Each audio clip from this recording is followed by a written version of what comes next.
وہ اللہ جس کی طاقت کا عالم یہ ہے، وہ اللہ جس کی قوت کا عالم یہ ہے، وہ فرماتا ہے ان بطش ربک لشدید، تیرے رب کی پکڑ بڑی سخت ہے۔ اللہ اکبر، کوئی طاقتور سے بڑھ کر طاقتور اللہ رب العزت کے قدرت کا مقابلہ نہیں کر سکتا۔ کیا تم نے نہیں دیکھا، تم نے نہیں سنا؟ اللہ اکبر، وہ فرعون جو اپنی قوت کے دبدبے میں مشہور تھا، وہ اپنی طاقت کے نشے میں چور تھا، میرے اللہ نے اس کو دریا میں غرق کر دیا، اور صرف دریا میں غرق نہیں کیا بلکہ دریا کی موجوں نے عبرت کی خاطر اس کو لا کر کے باہر پھینکا۔ قرآن کہتا ہے ہم نے فرعون کی لاش کو عبرت بنا دیا۔ اللہ اکبر، فرعون کا یہ انجام کیا جاتا ہے۔ اس کے بعد آپ دیکھیں وہ نمرود جس نے تقریباً کم و بیش صدیوں اس دنیا پر حکومت کی، پوری دنیا کا حاکم تھا نمرود، اور جب نمرود کو میرے اللہ نے پکڑ کی تو ایک لنگڑے مچھر کے ذریعے سے اللہ نے نمرود کو ہلاک کر دیا۔ اسی طریقے سے آپ دیکھیں اللہ اکبر، وہ شداد جس نے خود ساختہ جنت بنائی تھی، اپنی جنت خود بنائی تھی، اس کی جنت کا تذکرہ حدیث میں آپ پڑھیں گے تو پتا چلے گا اس کی اینٹیں سونے کی تھی۔ یہ کوئی حکایات اور جو ہے وہ کہانیاں نہیں ہیں بلکہ حدیث پاک میں آیا ہے شداد اتنا مالدار تھا۔ اللہ اکبر، کاش کہ میری قوم تصور تو کرے، اللہ کی قوت کا اندازہ کرو، اللہ کی طاقت کا اندازہ کرو، اس کی پکڑ کا اندازہ کرو، اور آنے والی گفتگو کو ذرا دل سے سننا۔ میں نے پہلے ہی کہا لمبی کرنے کی بجائے اختصار سے کام لیا جائے گا، لیکن بڑی اہم بات ہے۔ اللہ اکبر، ذرا سوچو تو صحیح، وہ اللہ کی طاقت جو فرعون کو غرق کر دے، وہ اللہ کی طاقت جو نمرود کو لنگڑے مچھر سے ہلاک کر دے، وہ اللہ کی طاقت، وہ شداد جس نے اللہ اکبر خود ساختہ خود کی جنت بنائی تھی، اللہ کے مقابلے میں خود کی جنت، اس کی اینٹیں سونے کی تھی، اس کے جو ہے وہ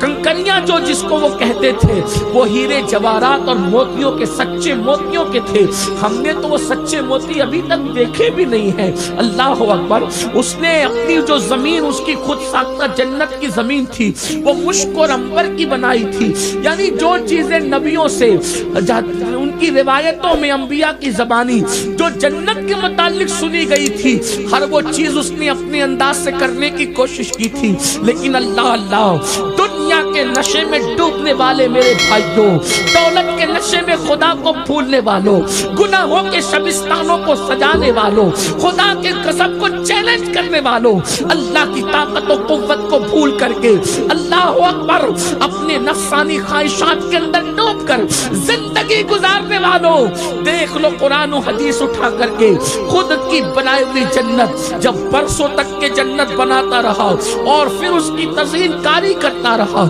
اس کو سجاتا اور سنوارتا رہا، جب اس جنت میں خود کی بنائی ہوئی جنت، وہ جنت کیا تھی؟ وہ تو حقیقت میں جہنم ہی تھی، لیکن خود ساختہ بنائی ہوئی جنت میں جب شداد داخل ہونے لگتا ہے تو اللہ اکبر، میرے اللہ کی طاقت دیکھو، میرے اللہ کی قوت دیکھو۔ اللہ اکبر، اس کی سواری کے دو پیر اس کی خود ساختہ جنت میں پہنچتے ہیں، اور اللہ حضرت اسرائیل کو حکم دیتا ہے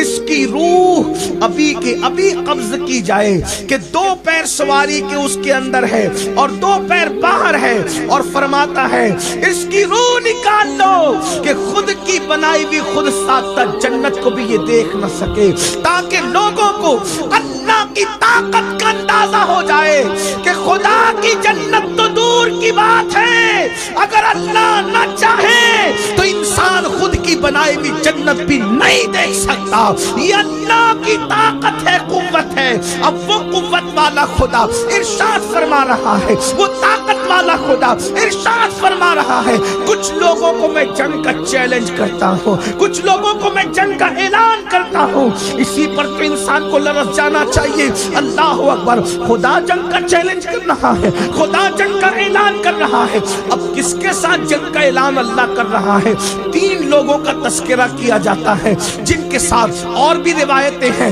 لیکن میں 3 کا تذکرہ کروں گا وقت میں جتنی گنجائش ہے۔ 3 لوگوں کے ساتھ میرے اللہ نے جنگ کا اعلان کیا، کہیں ہم ان تینوں میں تو